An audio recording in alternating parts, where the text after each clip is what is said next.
আলাইকুম এভরিওয়ান, আপনারা সবাই কেমন আছেন? আশা করি আল্লাহর অশেষ রহমতে খুব ভালো আছেন। আমিও আলহামদুলিল্লাহ ভালো আছি। তো আজকে রেসিপি 80-90 দশকের আমাদের নারায়ণগঞ্জের কাইক্কাটেকের জনপ্রিয় তক্তা বিস্কুট। এই তক্তা বিস্কুট বানানোর জন্য এখানে আমি 2 কাপ, এই যে এই কাপে 2 কাপ ময়দা নিয়ে নিছি, বা এটা কিন্তু আটা দিয়েও হয়।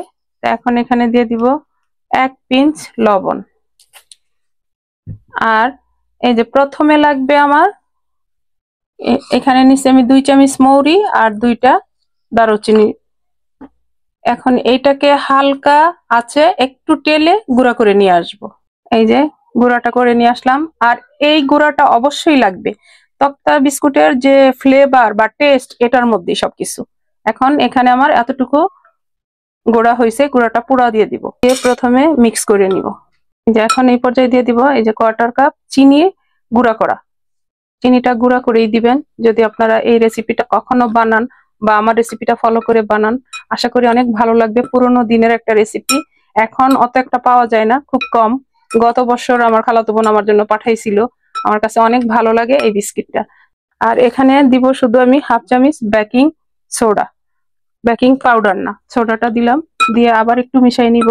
আজকের রেসিপিটা যদি আপনাদের কাছে একটু ভালো লাগে তাহলে আমার চ্যানেলটাকে সাবস্ক্রাইব করবেন, লাইক করবেন, শেয়ার করবেন এবং কমেন্টস করবেন। আর বাসায় এই বিস্কুটটা তৈরি করে খাবেন। যারা খাইছেন তারা তো এটার টেস্ট জানেন। আর না হয় আমাদের নারায়ণগঞ্জের কাইক্কাটেক হাটে চলে যাবেন, গিয়েই কিনতে পাবেন। এখন এই যে একটা দিয়ে দিব ডিম। আর 80-90 দশকে কিন্তু বাটার দিত না, ওনারা তেল দিয়েই বানাতো। আমি দিব বাটার। এই যেখানে 1/2 কাপ বাটার নিয়ে নিছি, দিয়ে দিলাম। দিয়ে এখন ভালোভাবে মিশাই নিব।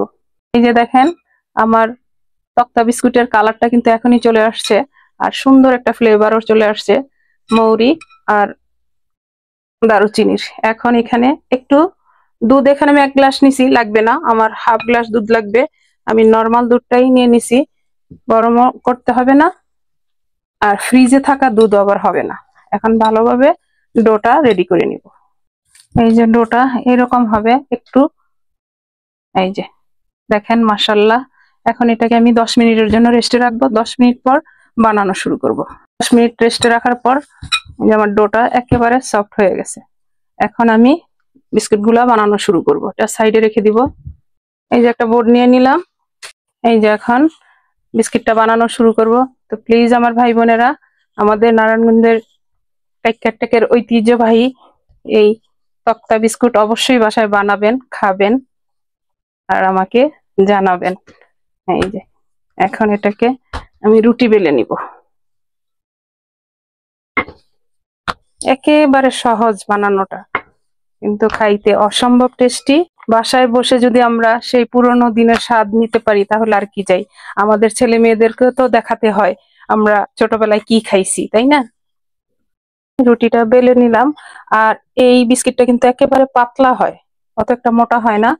যে পাতলা হওয়ার কারণ হলো তক্তা বিস্কুট নাম দেওয়া, তো এর জন্যই। প্রথমে আমি এই সাইডগুলি একটু কেটে নিব, সাইডগুলি কেটে বাদ দিয়ে দিব। বাদ দিব মানে ফেলে দিব না, একটু সমান করে নিলাম আর কি। এরকম একটা আমি কাগজ নিয়ে নিলাম মাপ দেওয়ার জন্য, বিস্কিট গুলো যেন সবগুলা সমান হয়। এই তারপরে দিব এই থেকে সেম টু সেম বানানোর চেষ্টা করতেছি। এই এখন এই যে একটা কাঁটা চামচ দিয়ে একটু ছিদ্র করে দিব। এই যে এই যে দেখেন সিনামেন বা দারুচিনির গ্রানে এত সুন্দর লাগতেছে, কি আর বলবো। আর আজকে আমি এই আমার তক্তা বিস্কুট কিন্তু আমি ওভেনে বানাবো। ওভেনটাকে আমি 180 ডিগ্রিতে ফ্রিট করার জন্য 10 মিনিট দিয়ে দিছি। এই যে একটা বিস্কিট বানাই নিলাম, এখন আমি ট্রেতে রেখে দিব। এই যে দেখেন আমার তক্তা বিস্কুট রেডি হলো একটা। বিসমিল্লাহির রহমানির রহিম। এই যে ট্রেতে রেখে দিলাম, আমি ওভেনে বিস্কুট গুলা বেক করে নিব। তো এইভাবে আমি সবগুলি বানাই আবার আমি শেয়ার করতেছি। দেখেন আমাদের নারায়ণগঞ্জের কাইক্কাটেকের ঐতিহ্যবাহী তক্তা বিস্কুট বানায় নিলাম। এখন আমি ওভেনে চলে যাব।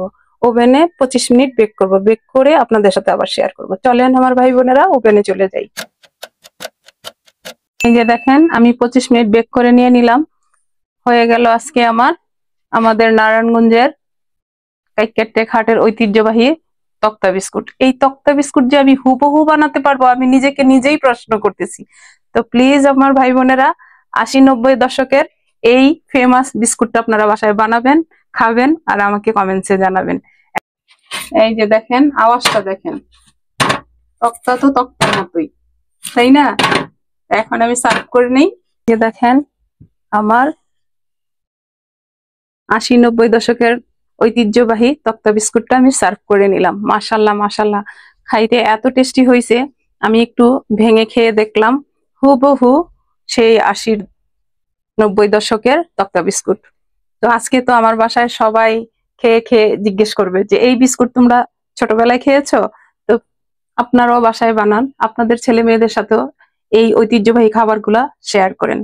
আর এখন নামি দামি খাবারের পিছনে আমাদের ঐতিহ্য খাবারগুলি সব হারিয়ে যাচ্ছে।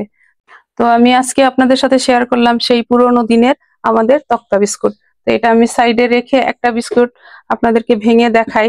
এটা তো আমরা তখন শুধু শুধুই খেয়ে নিতাম, এটা কিন্তু চায়ের সাথে অনেক ভালো লাগে। দেখেন মাশাল্লাহ, ভেঙে দেখাই একটা বিস্কিট আপনাদেরকে।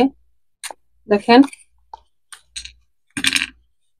এই যে, তো এইরকম বিস্কুট বাসায় বানাতে পারলে আমাদের পিছনের স্মৃতিগুলো কিন্তু মনে পড়ে যাবে যে কে কিভাবে আমরা এই বিস্কুটগুলা খাইতাম। তো যাই হোক আমার প্রিয় ভাই বোনেরা, আজকে আমি আমাদের নারায়ণগঞ্জের ঐতিহ্যবাহী কাইকেরটেকের হাটের তক্তা বিস্কুট আপনাদের সাথে শেয়ার করলাম। এখনো পাওয়া যায়, আপনারা যান, যদি মনে চায় কাইকেরটেক গিয়ে এই বিস্কুটটা খেয়ে দেখতে পারেন। আর নয়তো আমার রেসিপিটা ফলো করে বাসায় বানিয়ে খান, খেয়ে আমাকে কমেন্টসে জানান।